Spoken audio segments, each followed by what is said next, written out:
awesome. So with the Yeah. samples that you were getting, so when you were like picking out the knurlings or whatnot, do they like just cut out a section and then did the knurlings and sent it over to you? Because obviously, sending a whole barbell is pretty damn expensive, like shipping costs. So how did like from like the drawing of what you're looking for to the feel, the knurlings or whatnot in the spin. So how did that kind of No, work your we way up? we we totally screwed that up, dude. We got we got one bar and one bar with a kind of a light mountain a mountain knurl, like a lighter knurl. We had one bar with a medium volcano, and then we had one bar that had a sharp diamond, or I can't remember which one was which, but like we had one of each sent out to us, and we didn't even think to actually like, hey, can we just get like the light medium on one side and the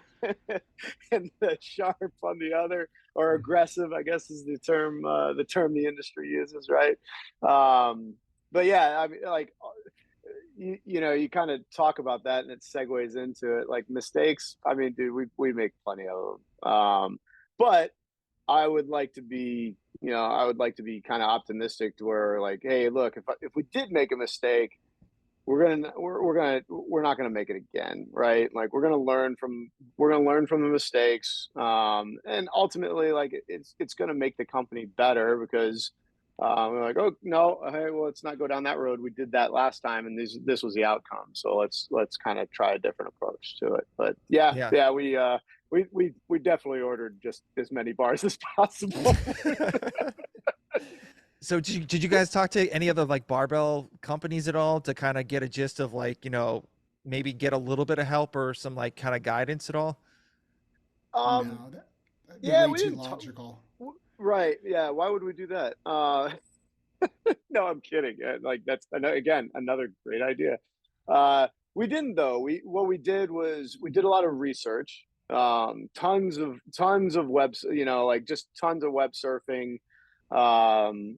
Going through Jake's Garage Gym reviews of like different barbells that he took a look at, and um, uh, just looking, surfing website after website of what people wanted to see in barbells, and then really what was like actually on the market at the time, like different colors, etc., because that obviously is going to drive sales, right? And then we kind of started getting our hands dirty and going to work.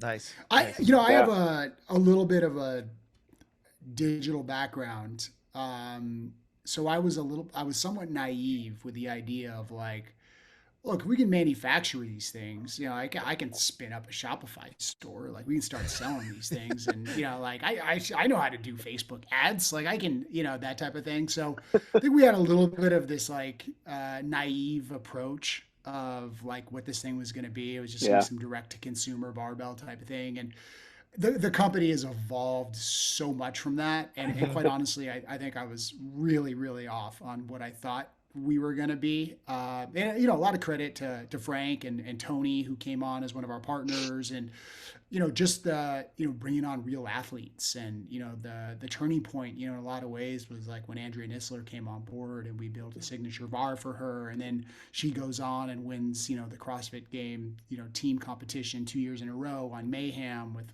Frony and all those guys. And then all of a sudden we started to get some real like, cred in the space, and had like real athletes coming out to us and working out with us. And it became popular. And I think we built a great bar. I really do. I believe Hmm. our bar, you put our bar up against about any bar out there. It's a great bar to use. It Yeah. is. Yeah. But I think what's really helped this company grow is sort of the authenticity of the brand that has developed over time, where people just like resonated. They resonate with what we believe in, who we are, how we position ourselves in the market, how we approach things. And I think that's the part that I didn't necessarily think was going to happen when we started this thing. I thought it was like a direct to consumer business. We'll create a product, better mousetrap, we'll use digital channels to sell it. I didn't expect that we would have like legit competitions where people wanted to like use our bar. We're sponsoring events and athletes and those types of things. So that's been fantastic. It's been unbelievable. Yeah. Yeah. It's almost like kind kind of like a David and Goliath feel. So you Yeah. kind of want to root for like the little guy and support the little guys, because, you know, if you support them, then they'll grow and it'll help help the community out better. And then kind of like go to like another avenue of the fitness space, like Yep. powerlifting or like anything Yeah. else, or your average gym goer. So it's kind of like, Yep. I think it's kind of like that.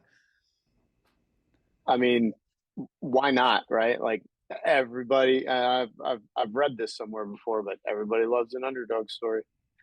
Good book, by the way. They, Love that book. yeah, that every seriously, tale is old as time, and hey, like ultimately, we're we're four, we're a couple of dudes that just want to make the fitness space better. So why the hell not? Let's do it. Hmm. Let's carve out our own piece of pie.